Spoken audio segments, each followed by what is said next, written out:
Thanks to NordVPN for sponsoring this video and offering you a special deal if you go to nordvpn.com/WheezyWaiter. I'll talk about them later, as well as make 21 puns from the word Nord. You don't want to miss this. And Nord UI. That was an example of a pun. Now, onward to minimalism. And is it a cult? That's a really good question. Yeah. It depends on who you ask. Yeah. Oh, Marie Kondo, if I love these headphones, I should put it against your heart. And I love these headphones. I don't like the word minimalism because it's an ism.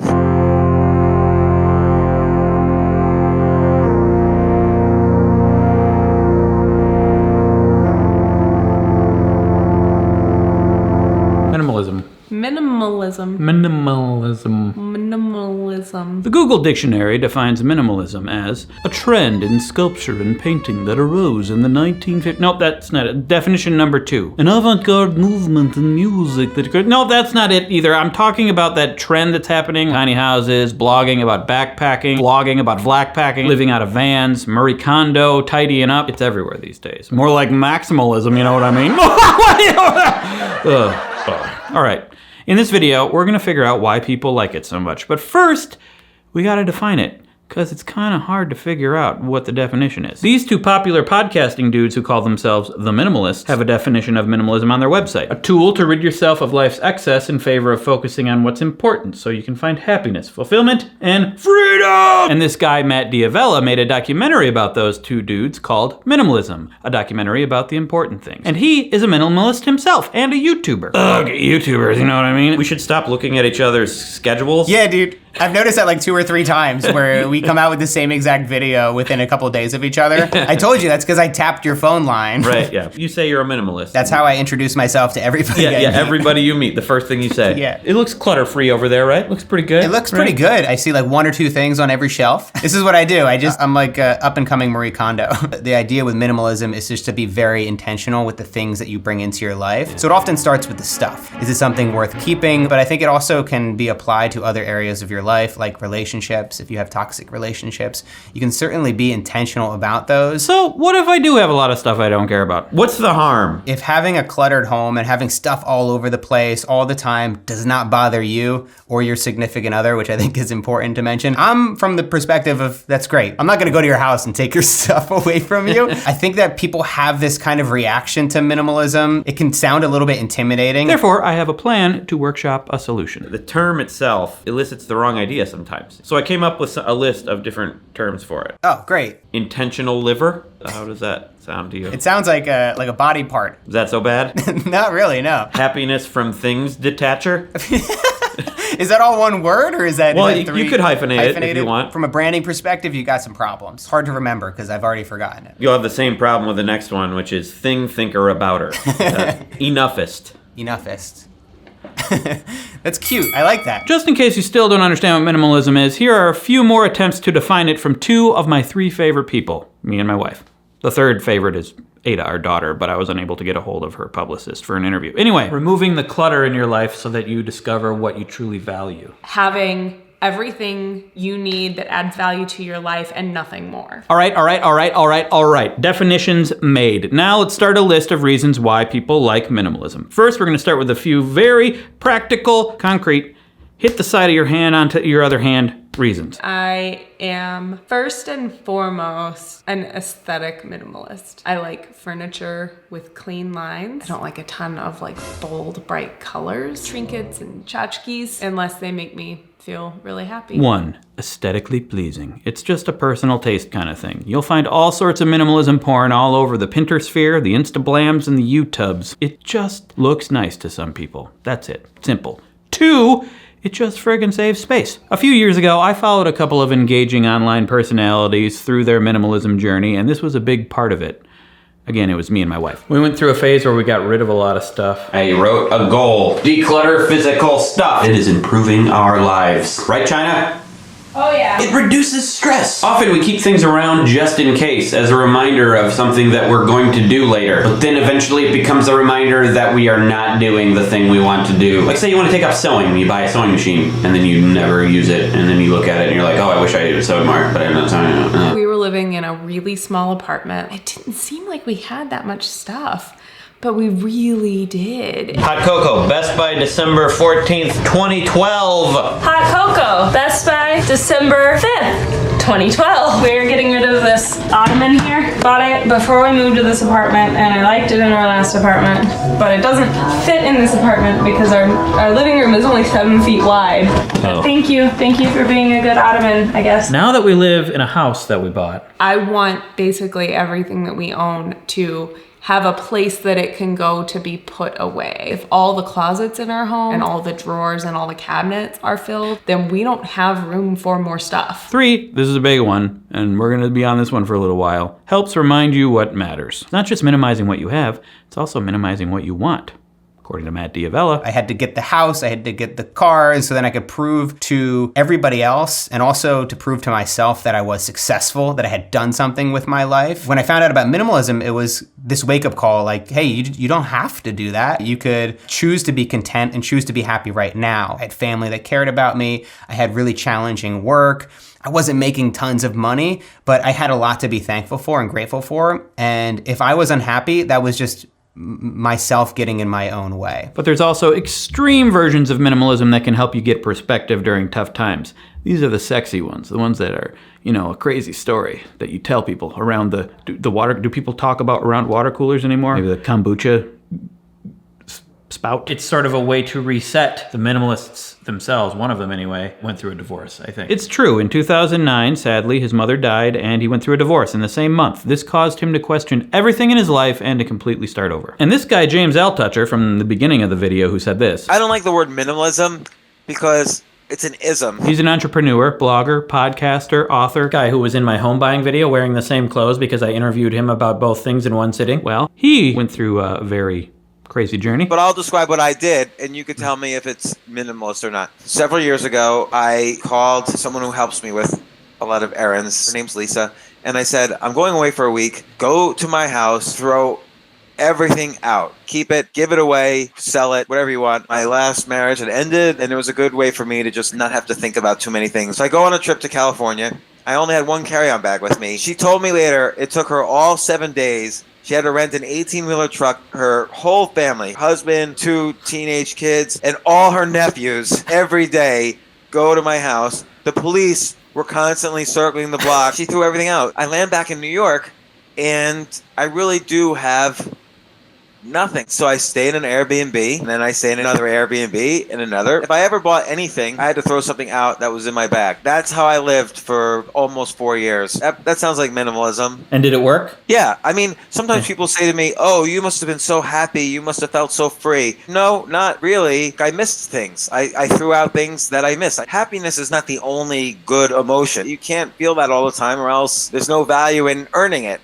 I don't like being happy every day. Isn't it nice on like a foggy day, drizzle, pelting the window, and you're thinking about when your children when they were kids and you don't really have those mementos anymore. You just have memories and you feel melancholy.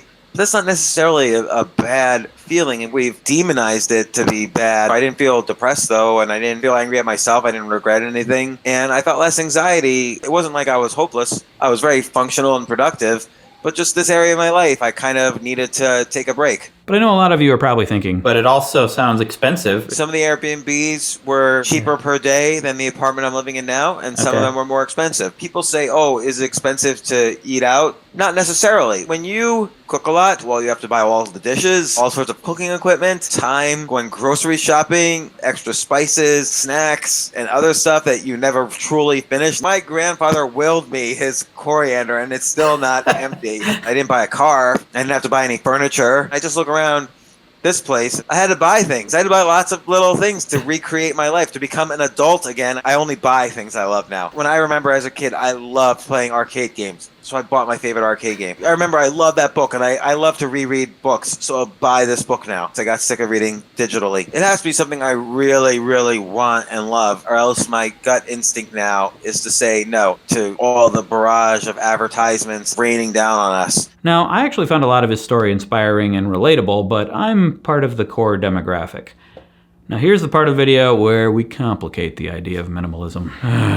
Nuance. Why can't there be a perfect solution that solves 100% of the problems for 100% of the people 100% of the time? It's time to acknowledge The next thing on the list for why people like minimalism, that's an irrelevant question, bucko. Liking's got nothing to do with it. They have to do it, or they can't. Tiny homes have become really popular. Popular videos on YouTube about people living out of their vans. I don't think that's just because they've had some sort of awakening and they're trying to discover who they are. It's also money. Why in the heck do you live in a van, Jenelle? Like, long story short, basically just because I don't want to pay rent. For me, it was more like a financial decision. I think this is just a way for people to survive and to get ahead. We come from a place of privilege. We don't need to hold on to certain things because we can afford to replace them if we find need of them again. Minimalism tries to encourage buying more valuable items you can keep for a long time, but some people can't afford that. There's certainly a lot of people who can see the negative in minimalism is that it's a first world problem, that it's like, oh my God, poor you, you've got too much stuff. And I understand why people might think that. But at the same time, it's like really at the core of it, we're trying, anybody who's practicing minimalism is just trying to find happiness for themselves and for their families. Okay, to complicate it even further, let's move to the next thing on the list. Something that James said at the end of his story. That's relevant here. My gut instinct now is to say no to all the barrage of advertisements raining down on us. 5, fight mindless consumerism. The impulse to get away from mindless consumerism is always going to be healthy. Whoa, another person? Who's that? Chelsea Fagan, founder and host of the personal finance blog and vlog, The Financial Diet. And she was also in my home buying video wearing the same clothes because I interviewed her about both things in the same sitting. People feel rightly disgusted by the throwaway consumerism that surrounds them in basically every choice they make every day. One-click shopping, Black Friday, consumerism has grown every single year and continues to do so. Personally, I hate people and companies telling me what to do, which is why I fight it by talking to a bunch of people about what I should do and putting it together in a video to tell you what to do and pay for it with advertising and a sponsor later in this video. Working within a system to critique that very system is complicated and the irony isn't lost on me, but I'm doing the best I can Okay, let's move on from that and complicate it further. 6, it's trendy and an entertaining challenge. Most of the minimalist influencers, they're internet creators. They have to stand out, rise to the top of, search results, proving how good you are, how far you can go, show their living room with like 3 items in it and talk about how they live on almost nothing, which is entertaining, I guess, and which is a cool lifestyle, but is extremely inaccessible to most people. True, though I think a lot of minimalist influencers' intentions are good. It is entertaining and fun to see how far you can go, and I don't know if that's necessarily useful. That isn't everybody, but it is a reason to like minimalism, hopefully not the only reason for some people. Moving on, number 7, it fixes environmental and economic problems. About 100 corporations are responsible for around 70% of carbon emissions. Obviously, some of their activities are going to be driven by our consumer choices, but a lot of what they do and don't do are going to be more based on things like regulations and the kind of incentives that are imposed on them. How much effect an individual's or a movement's actions have is up for debate. Nice civil debate in the comments. I personally believe that an individual's actions can help. A little bit of help is a little bit of help. And it could lead to a bigger bit of help, as long as we remember that it's not the only answer. So minimalism provides a really self-contained, clear-cut answer that makes you feel like you've achieved something, which you have, but also feels like you've done the work. When there's more and different work to be done. Okay, moving on to the last reason. 8, just kind of the way you are, or whatever. Now in the past I have acquired things that I didn't need, but not that many, and that's because I'm not that sentimental about things. Except for a few. Like this eagle I got from the Crash Course series I did. I like to punch it.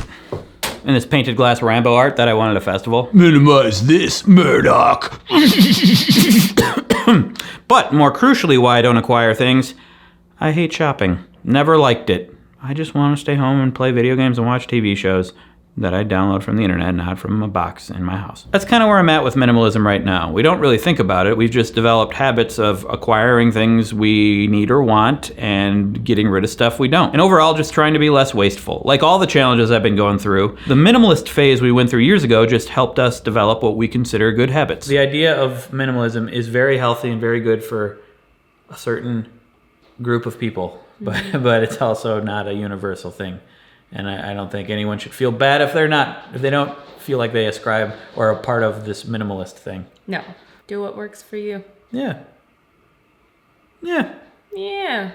And now, I'd like to thank our sponsor, NordVPN. What's a VPN, WheezyWaiter? Neither your question nor delightful conversation about internet safety shall be ignored. VPN stands for Virtual Private Network. Nord awards you military-grade encryption. That is such an enormous amount of protection, it's turning over Eleanor Roosevelt in her grave. She's the wife of Franklin, former New York governor. Let's face it, there's an inordinate amount of unorthodox scammers out there who would not think twice about committing a misdemeanor. I wouldn't even trust an ordained minister. This will help keep your browsing safety in order, like in a public place, like a coffee shop inside, say, Nordstrom's. Como funciona, señor? It gives you an IP address from one of its thousands of servers in over 61 countries. Let's choose a Nordic country for no reason. Ooh, Sweden, home of the professional golfer Anna Maria Nordqvist. Another great thing if you're traveling outside the country and you want to watch a show from home, like Northern Exposure or Sat Nord Day Night Live, particularly the era with Nord Done, you can totally do it if you give yourself that IP address. What I'm saying is you don't want to wait for your city to put out an ordinance. Don't wait for an ordeal. What I'm saying is this is an issue on which you will wish you had not snored. For a limited time, get 70% off a 3-year plan at nordvpn.com/WheezyWaiter. That's $349 a month. And for a short time, if you use the code WheezyWaiter, you will get an extra month for free. Wow, I feel honored to tell you that. Okay, we're all done with puns now, and there's one more thing I'd like to tell you about. The organization Save the Children. They contacted me because my birthday's coming up on October 5th, and they're celebrating their 100th year of working around the world to give children a healthy start in life, the opportunity to learn and protection from harm every day and in times of crisis. They sent me a party box with a bunch of fun stuff in it, and a picture of Isa. He's a 6-year-old from Mali. His birthday is also October 5th, and he'll be turning 7. This is a big deal because many children do not reach this milestone. In Mali, 103 children out of 1,000 die before their 5th birthday from things that are preventable. Diarrhea, malaria from mosquito bites, a cough that turns into pneumonia. Save the Children hopes to inspire people to donate their birthdays for kids. $100 could provide training for 2 health workers to go and help hundreds of children survive childhood. There's a link down there to celebrate my birthday and or yours by donating.